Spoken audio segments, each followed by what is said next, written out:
I saw this clip of Oprah interviewing Elizabeth Gilbert, and she said her biggest regret was not learning to tell the truth sooner. Not to other people, to herself. And I couldn't stop thinking about that because I've done the same thing. I prioritize someone else's comfort over my own truth more times than I can count. And the cost? I lost myself. In this video, we'll talk about the truths we avoid telling ourselves and what can happen when we finally say them out loud. Not in a harsh way, but in a kind way.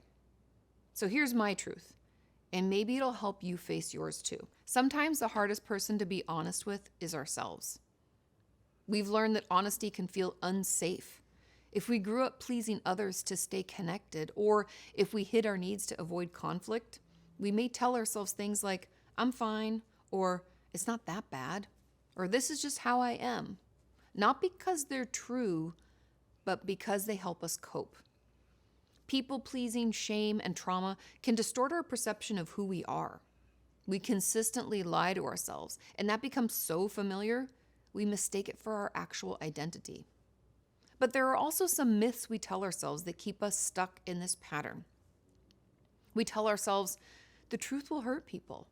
And sometimes it will, but lies hurt more and for longer. The people who truly care about you want to know who you really are, not who you think they want you to be. We convince ourselves, if I ignore it, it'll go away. But in my experience, ignored truths don't disappear. They get louder. They show up in our bodies, our dreams, our relationships. They demand attention eventually. We believe I'm protecting others by not speaking up. This is the biggest lie we tell ourselves. We're not protecting anyone. We're making decisions for them about what they can and cannot handle. And we're depriving them of an authentic relationship with us. Here's something important. The truth doesn't have to be mean or a wrecking ball that tears everything down. Honesty rooted in compassion can sound like, I'm really struggling right now, and that's okay. Or, I don't think this job or this relationship or this version of me is working anymore. Being honest with ourselves is about clarity. Clarity is what gives us the power to actually change, to heal, to grow. Actually, pause this video right now. Think about one truth that you've been avoiding. What comes up first? And keep that in mind as I share what happened when I finally faced mine. I grew up believing that being useful made me lovable. That if I just worked hard enough, took care of everyone else, then maybe I'd finally feel like I'm enough. So I became incredibly productive. I filled every moment with tasks and to-dos. And from the outside, it probably looked like I had it all together. But inside, I was exhausted. Underneath that exhaustion was a painful truth. I didn't believe I was worthy unless I was doing something for someone else. That kind of belief doesn't just go away because I'm aware of it. It's a tough truth that has been hard to unlearn. I'm starting to realize worth isn't earned. You don't have to prove your value to be cared for. You don't have to be useful to deserve love. And changing my mindset is still a work in progress. Some days, resting feels like guilt. Slowing down feels like failure. I'm still learning that just being is enough, that I'm enough. Here are some warning signs I've learned to recognize. Physical symptoms.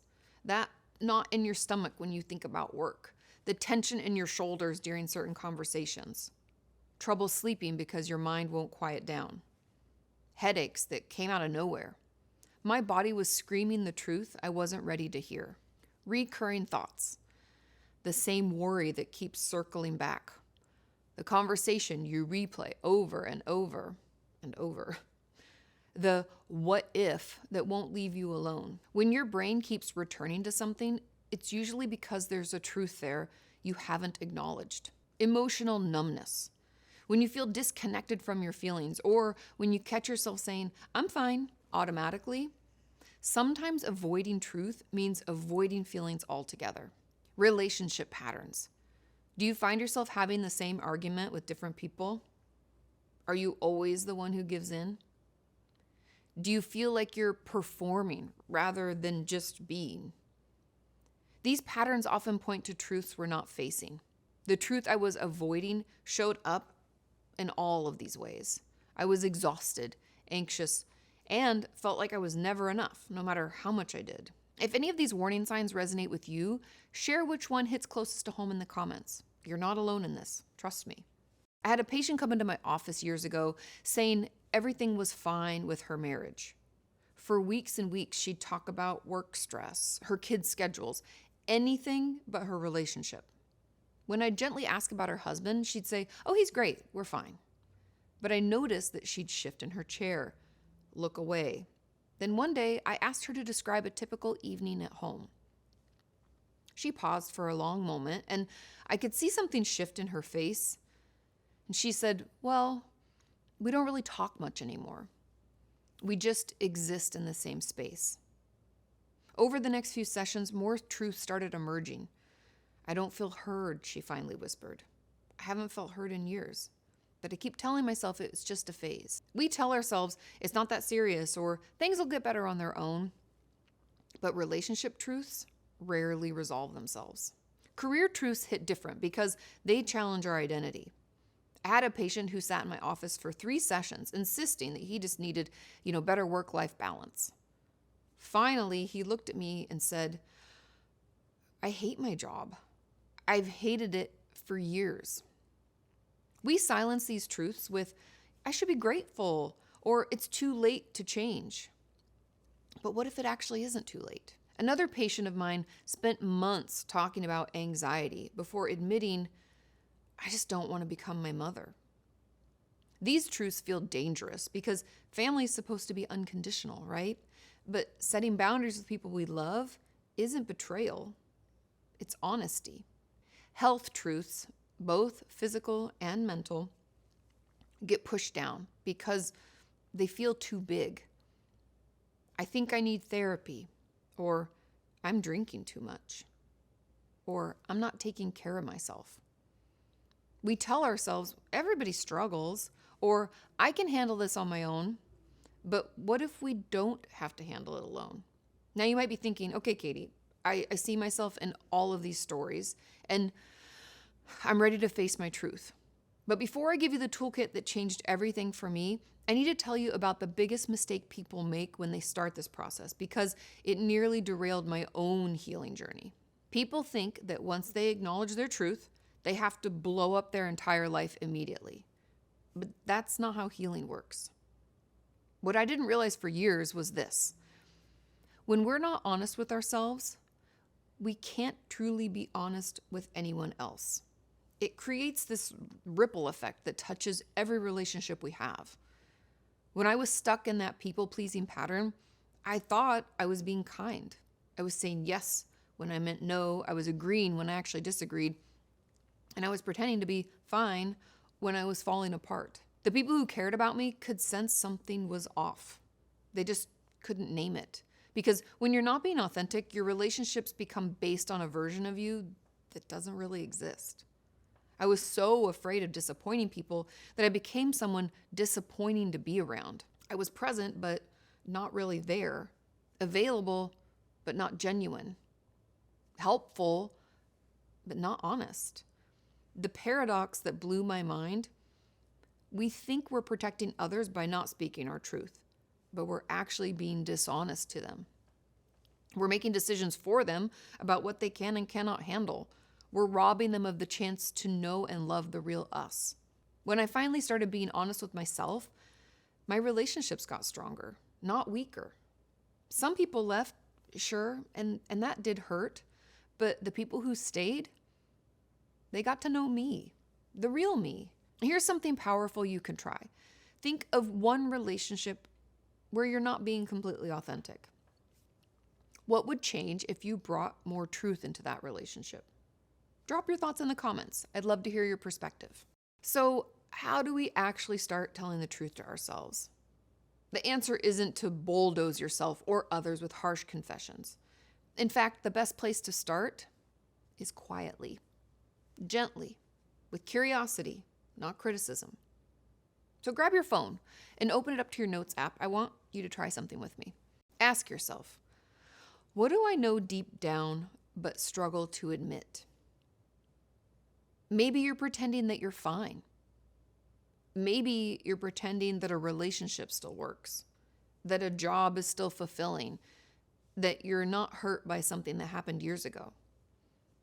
You could also approach this by asking, what am I aware of in my heart but not ready to own? Write down whatever comes up. Don't judge it. Don't fix it. Just witness it. You don't have to say it out loud to anyone else. You don't have to take action today. Just witness the truth on paper or quietly in your head. This is where journaling becomes powerful. It gives your thoughts and feelings a safe place to land. It's like emotional excavation. You go slow. You dust off the layers and start to see what's really there under the rubble. Therapy can also be a transformative space for this, especially if the truth you're avoiding is tangled up in shame or trauma. Sometimes we need another person to help hold the mirror gently, without judgment. Sometimes therapy is simply sitting in the discomfort of honesty and actually letting yourself feel the sting of, I'm not okay.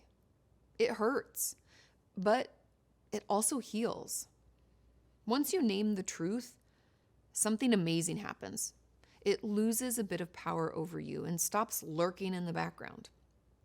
The truth starts becoming something you can work with, change, heal. It doesn't always feel good at first, of course, but it does set you free, and that's where real growth starts. Let me give you 7 specific tools that have helped me and my patients start this process. Number 1, the "if I'm being honest" prompt. Start sentences with this phrase in your journal. If I'm being honest, I'm not happy. If I'm being honest, I'm scared. It's like a gentle bypass for your usual defenses. Number 2, the body scan check-in. Before making decisions, pause. Scan your body. Tightness means pay attention. Lightness usually means alignment. Your body doesn't lie. It just speaks a different language. Number 3, the "what would I tell my best friend" question. We're often kinder and more honest with others than ourselves. If your best friend was in your exact situation, what would you tell them? Now give yourself that same compassion. Number 4, the 10-10-10 rule. How will you feel about this decision in 10 minutes? 10 months? 10 years? This helps you see past immediate discomfort to long-term truth. Number 5, start with low-stakes honesty. Like, I don't actually like that restaurant. I'm tired and I need to go home. Build your truth-telling muscle gradually. It gets stronger with practice. Number 6, the support person strategy. Find someone safe to practice with. Sometimes we need to hear ourselves say the truth out loud to someone else before we can fully own it. And number 7, what if the truth feels too scary? Start smaller. Instead of, I want to leave my marriage, try, I'm not happy in my marriage. Instead of, I hate my job, try, I'm not fulfilled at work. The truth doesn't have to be dramatic to be powerful. Remember, you don't have to act on every truth immediately. Sometimes just acknowledging it is enough to start the healing process. If there's one thing I want you to take away from this, it's that telling the truth, especially to yourself, doesn't have to be some dramatic, life-altering event. It can start with a whisper, a sentence that begins with, if I was being honest. You don't have to act on the truth right away, but acknowledging it, saying it, even if it's just to yourself, that's a kind of freedom no one can give you but you. When we stop running from our truth, we start feeling at home with ourselves. And that's when everything begins to shift. Suddenly, we're not carrying so much weight. I know it's hard, and I know there are risks, but there's also relief. There's space to become who you are, not who you've been pretending to be. So maybe today, just ask yourself, what truth have I been avoiding? and what might change if I stopped hiding from it. Thank you so much for watching. I hope this video gave you permission to be more honest with yourself. Have a wonderful rest of your week, and I will see you next time.